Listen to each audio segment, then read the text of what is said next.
जय श्री राम साथियों, नमस्कार। आप सभी को बहुत बहुत स्वागत है हमारे YouTube चैनल सुधा डेयरी मीडिया में। तो साथियों, आज का वीडियो हमारा जो है शेड डिजाइनिंग को लेकर है कि शेड का डिजाइनिंग कैसा करें ताकि हमें हर मौसम में एक शेड ऐसा हो कि सक्सेसफुल रहे।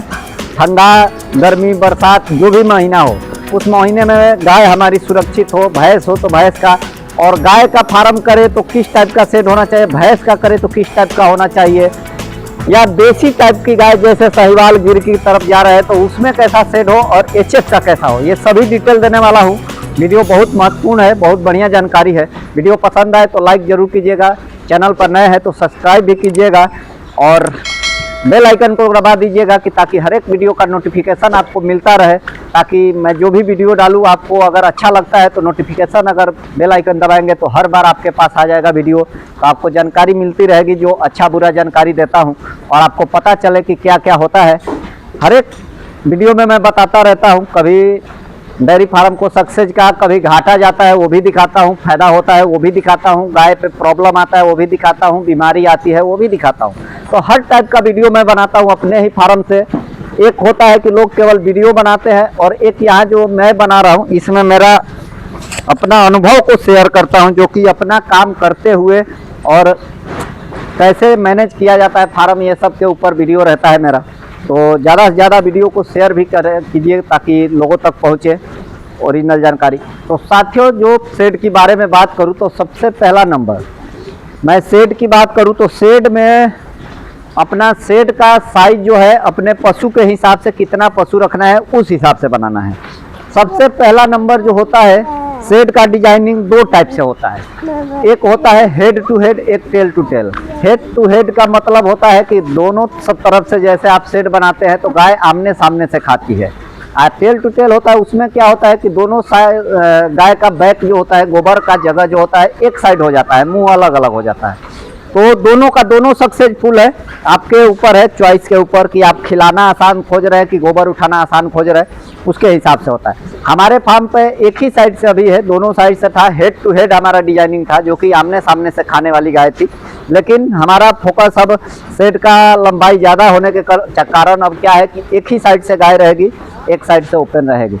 गाय ज़्यादातर एचएफ गाय का जब फार्म करते हैं तो उसमें आपको हाइट ज़्यादा लेना पड़ता है।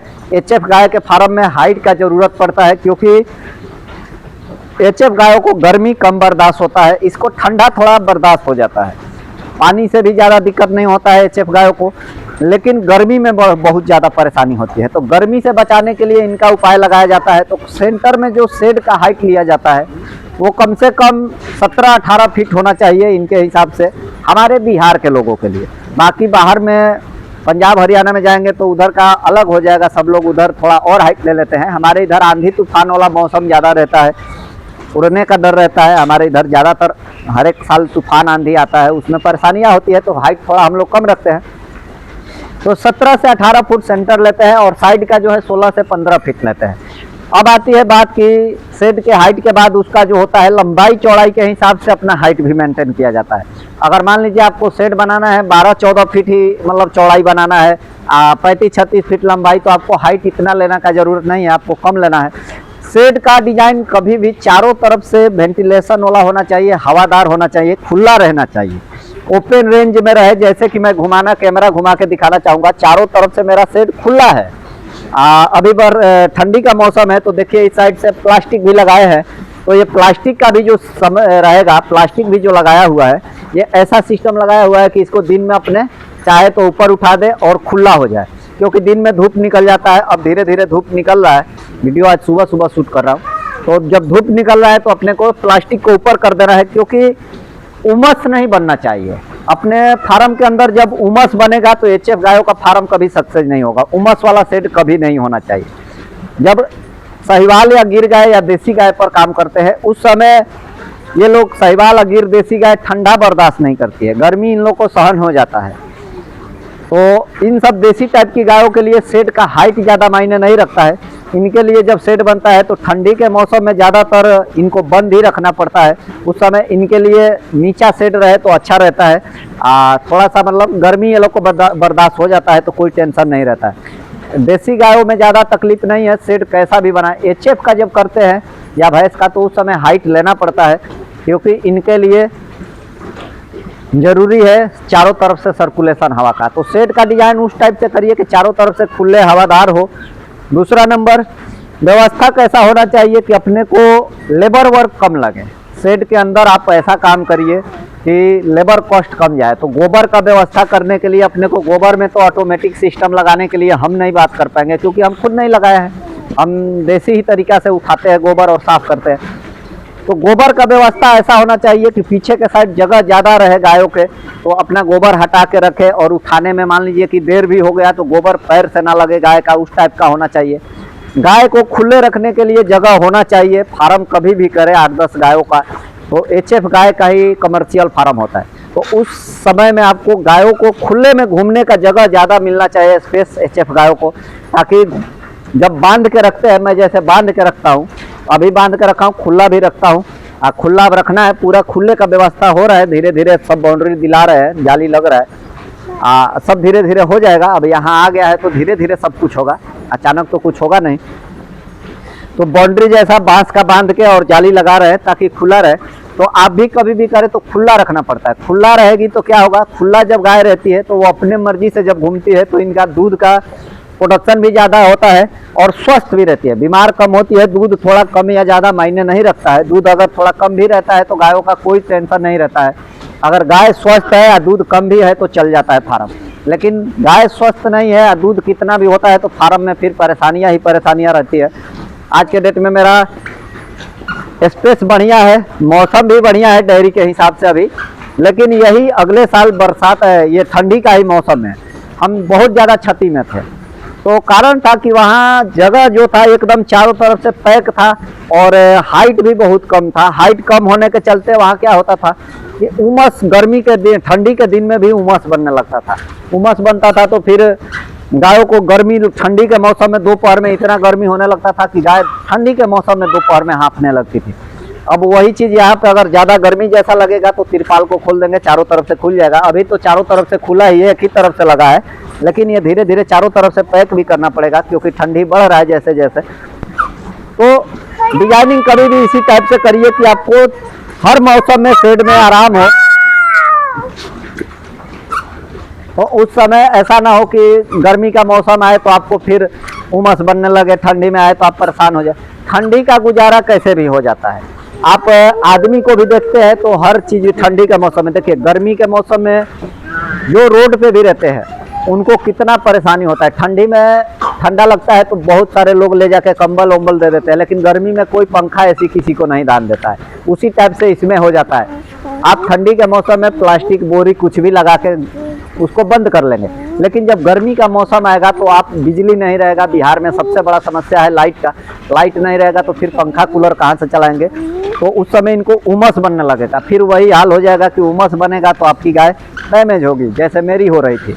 और कभी भी मतलब ज़्यादातर कोशिश करना चाहिए कि कम गायों का ही फार्म करें, ज़्यादा गाय का फार्म ना करें। ये मैं हर एक वीडियो में मतलब अपना कॉमन बातें रखता हूँ।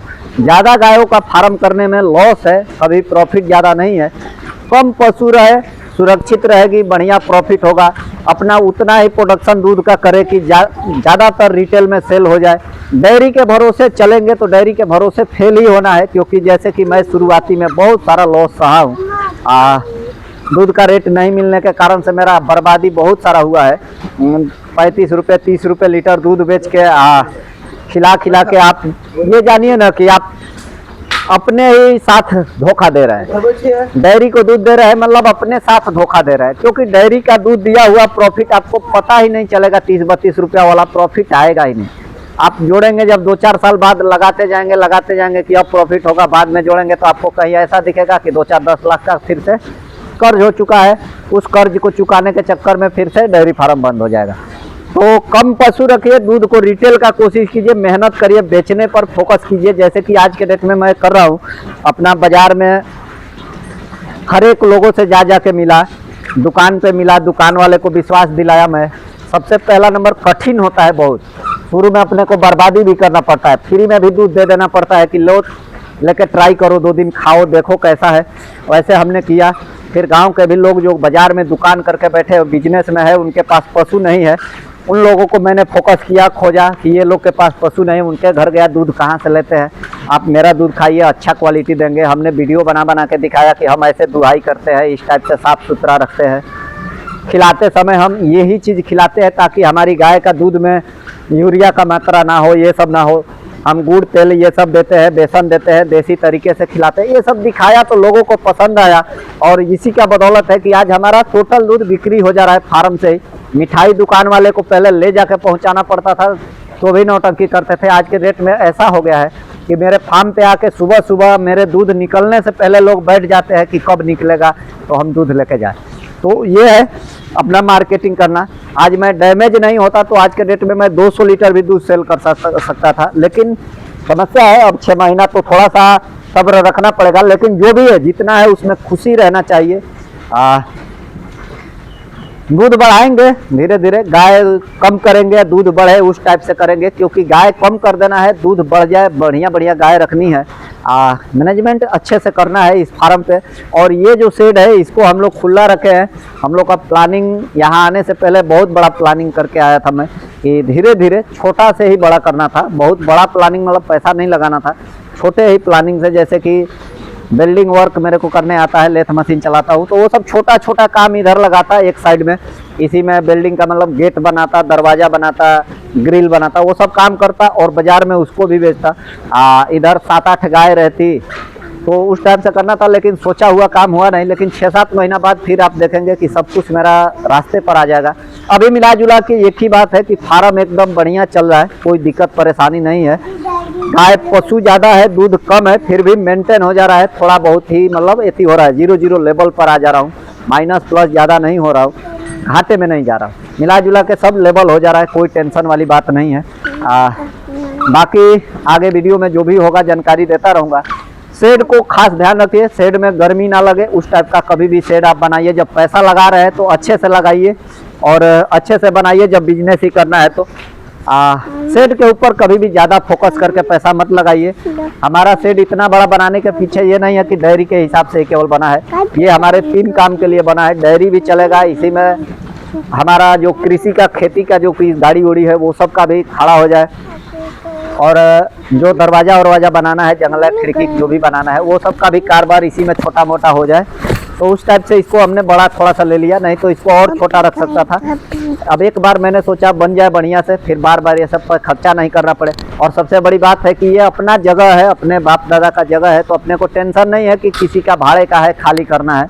अगर मेरा फार्म भी आज मानता हूँ कभी कुछ हुआ कि खुदा न करे कुछ होता है, अगर मेरा फार्म भी बंद हो जाता है तो शेड को मेरे को रखना जरूरी है, क्योंकि ये शेड अपना रहेगा तो कभी भी भविष्य में ये पैसा। वीडियो बीच में कॉल आ गया, कट गया। अगर मान लीजिए मेरा कुछ डैमेज भी हो जाता है, कुछ हो जाता है, तो शेड ना तो सब बना हुआ है। अब मेरे को कभी भी गाय रखनी हो तो केवल मेरे को गाय खरीदनी पड़ेगी, कुछ दूसरा खरीदने का जुटाने का जरूरत नहीं पड़ेगा।